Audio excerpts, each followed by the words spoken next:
L'anime raconte l'histoire de Hajime Nagumo, un garçon de 17 ans, et de ses camarades de classe envoyés dans un monde alternatif appelé Tortue pour les aider dans leur guerre contre les démons.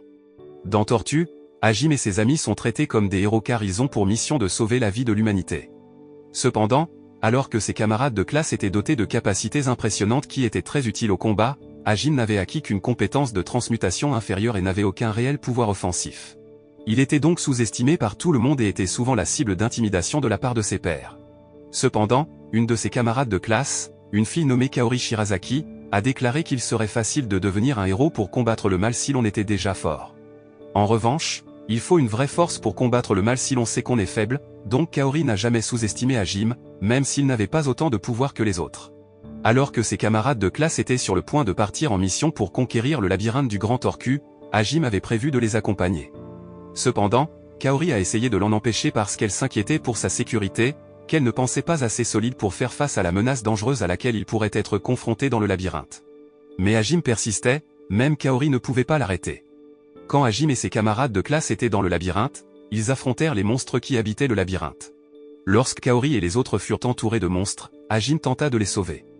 Après avoir réussi à aider ses amis et était sur le point de se sauver, de manière inattendue, l'un des camarades de classe de Hajime, un jeune homme nommé Dezukiyama, l'a délibérément attaqué avec un sort de boule de feu et l'a fait tomber dans l'abîme sans fond, uniquement parce que Dezuk était jaloux d'avoir vu Kaori avec autant d'attention à Hajime la nuit précédente. Au fond du gouffre le plus sans fond, Hajime rencontra un monstre terrifiant surnommé l'ours Claw, qui lui mangea alors un bras. Après avoir lutté de toutes ses forces pour combattre le monstre, il a finalement vaincu l'ours Claw et a survécu. Cependant, Hajime s'est vite rendu compte qu'il avait été trahi par son camarade de classe. Il a atteint ses limites avec la colère, la faim, la peur de la mort et le désespoir. Tous ces sentiments mélangés à son désir de survivre à tout prix, faisant de sa douce personnalité une personne froide, cruelle, brutale, instable et sadique. Hajime a alors abandonné l'essentiel de sa nature aimable et généreuse, qu'il avait auparavant, et l'a échangé contre une attitude froide et indifférente, capable même de laisser quelqu'un à mort sans arrière-pensée. Hajime était déterminé à devenir plus fort pour sortir de cet endroit, venger ceux qui l'avaient intimidé et retourner dans son monde d'origine. Il a ensuite vaincu et dévoré la chair d'une paire de monstres loups. Cependant, il ressentit immédiatement de la douleur en mangeant la viande de monstres hautement toxiques. Après avoir bu le liquide curatif dans l'abîme pour contrer les effets toxiques de la chair du monstre, il sentit que son corps commençait à guérir et à devenir plus fort et plus musclé. Cependant, cela a provoqué des changements drastiques dans son corps, ses cheveux sont devenus blancs, ses globes oculaires sont devenus rouges et son corps avait des veines rouges comme des tatouages. Conscient de cela, Hajime a commencé sa lutte pour devenir plus fort en battant les monstres. Il se retrouva alors nez à nez avec deux monstres géants gardant une pièce. Après avoir vaincu les monstres avec succès, Hajime entra dans la pièce et fut très surpris de trouver une fille enchaînée et scellée. La jeune fille lui a dit qu'elle s'appelait YE et qu'elle était un vampire doté de la capacité unique de régénérer son corps. YE a alors dit à Hajime que son oncle et ses vassaux l'avaient trahi et l'avaient enfermé dans cette pièce. Sachant que YE avait le même passé que lui, tous deux ayant été trahis, Hajime décida de la sauver. Après avoir sauvé YE, Hajime fit de nouveau face au monstre qui gardait la pièce. Mais cette fois, c'était plus fort que la précédente. Hajime et YE se sont ensuite associés pour affronter le monstre et ont réussi à le vaincre, même si YE a perdu beaucoup d'énergie magique. Par conséquent, YE mordait le cou de Hajime et suçait son sang pour récupérer ses forces. Pour faire court, lorsqu'Hajime et YE ont atteint le 100e étage, ils ont rencontré un puissant monstre hydre parce que l'une des têtes de l'hydre avait le pouvoir de se guérir elle-même. Non seulement cela, mais Hajime a eu des ennuis lorsqu'YE a été hypnotisé par l'une des têtes de l'hydre, la faisant halluciner, alors Hajime a embrassé YE pour la réveiller. Après que YE ait repris ses esprits, les deux hommes ont travaillé main dans la main pour vaincre le monstre hydre en y mettant toute leur force. Hajime et YE ont finalement vaincu le monstre hydre géant, même s'il a dû perdre son œil droit et s'effondrer, inconscient. Parce qu'ils ont réussi à vaincre le monstre hydre et à atteindre le 100e étage, Hajime et YE ont réussi à conquérir le labyrinthe du Grand Tortue et ont rencontré le créateur et le gardien du labyrinthe, un homme nommé Oscar Orku. Oscar a ensuite partagé le concept du grand labyrinthe d'Orku avec Hajime et YE, à savoir donner force et expérience aux challengers afin qu'ils puissent dépasser ses propres limites. Oscar donne la connaissance de la magie de la création à Hajime et YE parce qu'ils ont réussi à surmonter son épreuve.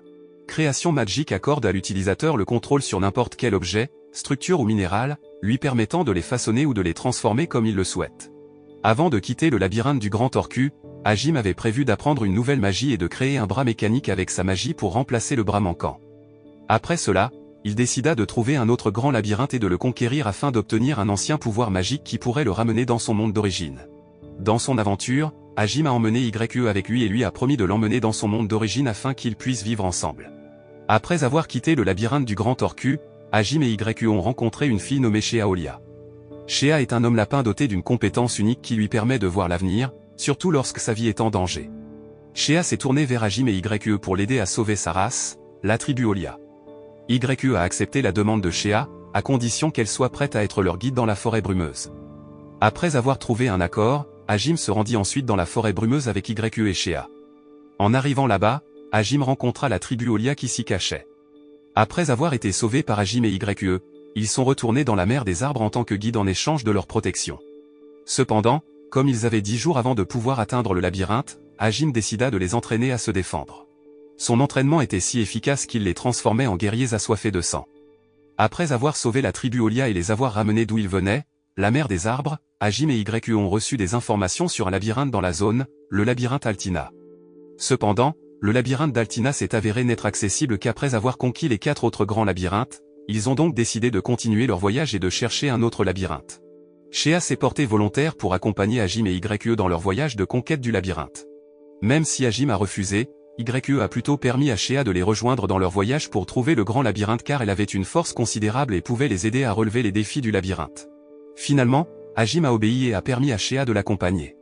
Après cela, Hajime et les autres ont trouvé le grand labyrinthe de Reisen, un labyrinthe qui ne permettait à personne d'utiliser le pouvoir magique. Comme la structure à l'intérieur du labyrinthe changeait fréquemment au fil du temps, ils avaient du mal à déterminer la sortie du labyrinthe. Cependant, grâce à la solide coopération de tous les trois, ils réussirent finalement à conquérir le labyrinthe. Ils rencontrèrent la créatrice et la gardienne du labyrinthe, une femme nommée Mildy Reisen, sous la forme d'un golem.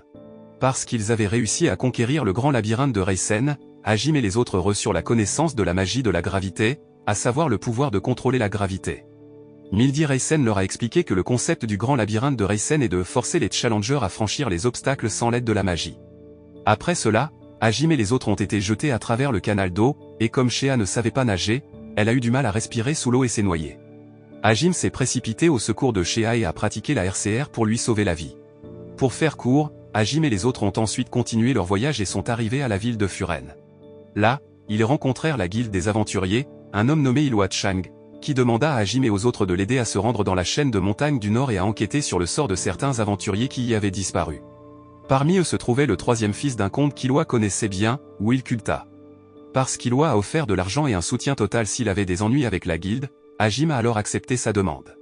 Hajime et les autres se sont précipités vers la montagne du Nord et ont accidentellement rencontré son professeur principal, Eko Atayama, et certains de ses camarades de classe qui étaient en mission là-bas. Eko a été choqué de découvrir que Hajime était toujours en vie et a demandé ce qui s'était passé à l'intérieur du labyrinthe. Hajime a ensuite raconté tout ce qu'il a vécu lorsqu'il est tombé dans l'abîme et sa lutte pour conquérir le labyrinthe. Non seulement cela, mais il a dit à Eko qu'un de ses camarades de classe voulait le tuer exprès. Eko a été choqué d'entendre les paroles de Hajime car elle ne s'attendait pas à ce qu'un de ses élèves agisse ainsi envers son propre ami. Le lendemain, les camarades de classe d'Eko et Hajime décident d'aider Hajime à mener à bien sa mission. Hajime et d'autres ont réussi à localiser Will Kulta, ainsi que les empreintes d'un monstre géant. Cependant, peu de temps après, un dragon noir géant les attaqua.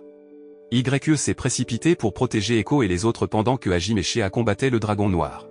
Après avoir vaincu le dragon noir, Hajime attaqua son point vital afin que le dragon noir se transforme en une femme nommée Tio Claru. Tio a dit à Hajime et aux autres qu'elle avait subi un lavage de cerveau et contrôlé par quelqu'un portant une robe noire. Elle a ensuite informé que cette personne contrôlait les autres monstres et prévoyait de détruire la ville. Avec l'aide de Tio, Hajime et les autres se préparèrent alors à l'attaque.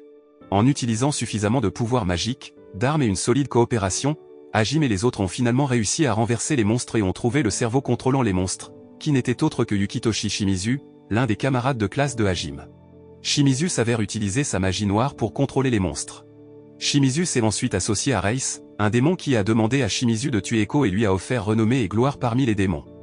Après avoir surveillé la situation de loin, Reis était sur le point de tuer Eko mais a été contrecarré par Shea, donc l'attaque a frappé Shimizu et l'a laissé mourir. Hajime a réussi à trouver où se trouvait Reis, mais le démon a réussi à s'échapper. Parce qu'Eko a été touché par un poison mortel suite à l'attaque de Shimizu, Hajime a ensuite aidé Eko en buvant l'eau curative directement de sa bouche.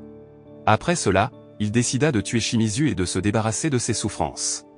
Hajime et les autres ont ensuite emmené Will Kulta rencontrer Ilwa, qui était très heureux que Will ait survécu. Hajime accepta alors la présence de Tio comme son nouveau compagnon. Le lendemain, Hajime et Shea décident de se promener dans la ville de Furen et de sauver une jeune fille d'Agon nommée Miu, qui se cache dans un égout parce qu'elle veut échapper à ses ravisseurs, une organisation criminelle appelée Fredoff. Hajime a ensuite remis Miu aux autorités afin qu'elle puisse protéger Miu. Mais ensuite, Hajime a découvert que Miu avait de nouveau été kidnappée, alors il a décidé de la sauver. Il a demandé à YE, Shea et Tio de l'aider à détruire l'organisation criminelle qui avait kidnappé Miu et vaincu tous ses membres répartis dans toute la ville. Après cela, Hajime a fait exploser leur base, laissant Fredoff complètement détruit. Hajime avait sauvé la vie de Miu, et Miu s'est alors adressé à Hajime en l'appelant en papa et lui a semblé très gâté. Après avoir terminé les affaires dans la ville de Furen, Hajime et les autres se sont ensuite rendus dans la ville d'Oro, le lieu de naissance d'Oscar Orku et l'entrée du labyrinthe du Grand Orku. De manière inattendue, Hajime a rencontré l'un de ses camarades de classe, un jeune homme nommé Kuzu Kandu, qui a été très surpris de voir qu'il avait survécu et conquis le grand labyrinthe d'Orku. Kuzuke a ensuite dit à Hajime que lui et ses amis avaient été attaqués par une démone nommée Catleya et les monstres alors qu'ils se trouvaient à l'intérieur du labyrinthe du Grand Orku. Il a réussi à remonter à la surface grâce à la lutte de ses amis, qui espéraient beaucoup qu'il amène des renforts. Kuzuke a alors tenté de convaincre Hajime d'aider ses camarades de classe. Hajime a finalement accepté d'aider Kuzuke et leurs camarades de classe. Il n'a pas fallu longtemps à Hajime pour vaincre Catleya et les monstres. Lorsque Catleya a refusé de révéler son véritable plan, Hajime a tiré sur Catleya et l'a tué. D'un autre côté, Kaori avait l'air si heureuse qu'elle avait les larmes aux yeux de pouvoir revoir Hajime. Après être tombée dans les abysses les plus profonds, Kaori a apparemment tout fait pour retrouver et sauver Hajime, mais ses efforts ont toujours échoué. Après qu'ils soient tous sortis du labyrinthe, Kaori avoue son amour pour Hajime. Cependant, Hajime rejette la déclaration d'amour de Kaori car il a déjà YE et la considère comme sa petite amie. N'abandonnant pas, Kaori a insisté pour rejoindre le voyage de Hajime pour conquérir le labyrinthe. Même si Hajime a refusé, YE n'y a pas prêté attention et a accepté Kaori comme compagne. Hajime, YE, Kaori, Shea, Tio et Miu ont ensuite continué leur voyage vers la ville natale de Miu, et la première saison de cette série animée s'est terminée. La morale que l'on peut tirer de cet anime est de ne jamais sous-estimer quelqu'un simplement parce qu'il est faible, car la vraie force ne vient pas de personnes qui ont une grande force sur les autres. Pourtant, la vraie force vient de personnes qui n'en ont aucune mais qui sont prêtes à rassembler toutes leurs forces pour sauver les autres et même à sacrifier leur vie pour eux.